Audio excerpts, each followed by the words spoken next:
Today we're going to show you how to inspect and replace wheel bearings on KTM, Husqvarna, and GasGas dirt bikes. But this process will be similar for just about any dirt bike. Now, we already have our dirt bike on the stand. You want to make sure you have it secure for when you take the wheels off. So let's go ahead and take a look at some of the parts and tools that we need to get this job done. For parts, we have the Tusk wheel bearing and seal kit for the front and the back. And you may or may not need to replace the snap ring in there. Usually you're going to be able to reuse it. But if you need one, you can find those under the OEM diagrams. Now, other than that, we have contact cleaner, grease, safety glasses, rags. We have our bearing removal tool. We've got a 25 and 30 millimeter collet. And then we also have a bearing driver. These are both from Tusk. Other than that, hammer, snap ring pliers, a seal puller, and the sockets you need are 32, 17, and 10. We also have a torque wrench and a heat gun. To check your wheel bearings, you've got two checks you want to make. You want to check for any free play in the bearing itself that would indicate that it's worn out. And you also want to check for any rough movement. So first we're going to check for play, and how you do that is you'll grab the wheel top to bottom and you're going to rock it back and forth. And if you feel any play, then you definitely want to get the bearings replaced. Now, it's kind of hard to see, but as I rock this, I do have some play in these bearings. You can hear it and feel it. It's just a little bit of movement. We want to take care of that before it gets any worse. Now, if you rotate it, these don't actually feel too bad, but I did have this wheel off and just moved the bearings by hand, and they're pretty rough. So again, that's another indicator of a worn bearing. Then we're just going to do those same checks on the front. Now that we know our wheel bearings need to be replaced, I'm using a 32 millimeter socket to remove our rear axle nut. I'm going to push that through, pull the chain off, and remove the wheel. Now for the front wheel, we have this caliper guard.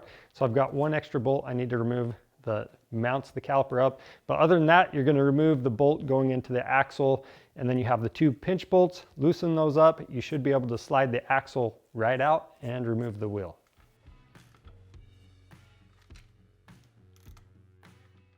You can see this axle is pretty stuck, so I'm just using something to push one side of the axle and a socket on the other to rotate it, and it's going to slide right out. Now with the wheel on the bench, first thing I'm going to do is remove that wheel spacer. Then I've got a seal puller. I'm going to pull this seal out, and I'm using a rag on the opposite side of where I'm pulling on. That pops right out.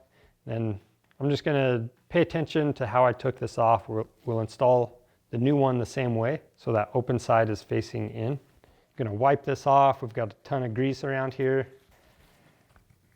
But before I pull this off, we're going to move to the other side. So again, we've got the wheel spacer.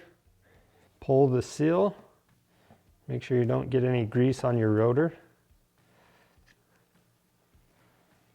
Again, paying attention to how that goes on. And you can see on this side, we have a snap ring. So we need to use our snap ring pliers to take that out. And if you have a ton of corrosion on there and the snap ring looks like it's in bad condition, you definitely want to get a new one installed. So now I'm going to wipe all that grease out. And at this point, I'm ready to start removing bearings. So to pull these out, what I'm going to do is use the 25 millimeter collet. I'm going to slide that through the inner race, and there's a little lip on the end of the collet. You want to make sure that's all the way through. Then we're going to tighten that down with a 19 millimeter wrench. I've got a crescent wrench to hold the tool. So with that snug down, one thing that's going to help a lot is heating up this hub.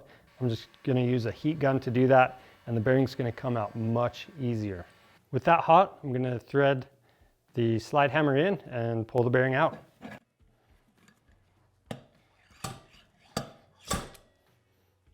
And with it heated up, it's just that easy. Underneath the bearing, we have a spacer. I'm going to remove that and clean it up. Now, with this being aluminum, it's less likely to corrode, but I'm still putting a little grease on it. So on this side of the hub, it's already kind of warmed up. So I'm going to hurry and clean this up where that bearing sits. You also want to have just a little bit of grease in here. It's going to help everything drive in square. And then to drive the bearing in, you want to make sure your bearing driver matches this outer race. If you press on the inner race, it could damage the bearing. So same thing if you decide to use a socket to drive the bearing in. And I'm just going to heat it up one more time just to make it easy. And then we'll drive that all the way in until it seats. And quick note, it doesn't matter which side of the bearing is up.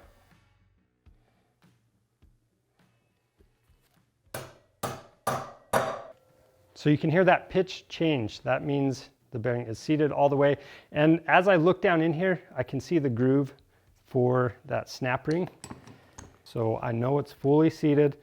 I'm going to reinstall the snap ring. You want to make sure that's all the way down in its groove and seated. You can press down on it just to make sure. Then after that, you want to install the new seal, and the closed side is facing out. And to get that pressed on all the way, I'm just using one of the larger bearing drivers. I'm just pressing it down. And with that flush, what I need to do now is apply a little bit of grease to that lip. Wiping any excess off from the outside. And I'm going to flip the wheel over, and we're going to heat this side of the hub and remove the bearing in the same way. Now on this wheel, I was missing the plastic washer that is just going to center up that spacer. So I got this off the OEM diagrams. It's super inexpensive, but it's going to keep that spacer in the right spot when we throw the wheel on. So I'm going to go ahead and slide that down in there. And we've already got that grease on there. I'm just going to heat this up one more time and then drive in the new bearing. And when you drive that in, you're just making sure it's lightly bottoming out on that spacer. So once you hear that pitch change just a little bit, we can go ahead and install that seal. These are pretty much just the same steps as we did on that other side, except for we don't have a snap ring. So now that we have the bearings and seals in place, we've got them greased up, you just want to make sure you have your collars cleaned off and then set them into place. And we are ready to move on to the front wheel. Now for the front wheel, we have these stock collars and they fit in there a little bit tighter. So what I'm going to do is use a punch. I'm going to go all the way through where the axle normally goes. There's a lip on each of these, and you're just going to use a hammer to lightly punch those out. Now from here, we're going to remove this outer seal, and then we're going to use a 30mm collet to remove this bearing after we heat the outside of this hub. With that out, we're going to clean everything off just like we did on the back. Put a little bit of grease where that bearing sits and drive the new bearing in place. Once you've done that, you want to press your seal into place, and that outside is going to be flush with the hub. I'm going to grease that lip up, and then I'm going to let everything cool down before I move on to the other side. That way, as I install the bearing on the other side, this one is not going to get knocked loose. And on the other side, same thing. Remove the seal, bearing, and we'll reinstall everything the same way. So now I've got the collars cleaned up, and that spacer in there, if you did everything correctly, there should be just a little bit of tension on there. You want to make sure it's centered up, and that way you can slide your spacers into place. So I'll go ahead and do that. Might have to press from both sides. And you're going to know it's lined up if the spacer can slide all the way in. So I'm just going to wipe off any excess grease and throw the wheels back on the bike. To install the front wheel, make sure you line up the rotor with the pads. We're just going to feed the axle through once we've done that. And I'm going to use a wrench on each side and snug that down. After that, you want to make sure the axle lug is in the correct position. So I'm going to raise the front wheel up just a little bit, spin it, hit the brake a couple times. That's going to make sure everything is centered up. And then we can tighten the bolts down in the axle holders. And then install the disc guard along with that brake caliper mount. Now on the back, we're going to line up the rotor. We'll slide the wheel into place, throw the chain on, and then slide the axle through. Now I'm pulling up on the chain as I tighten down this nut. And once we have it snugged up, we're going to torque this to 59 foot-pounds.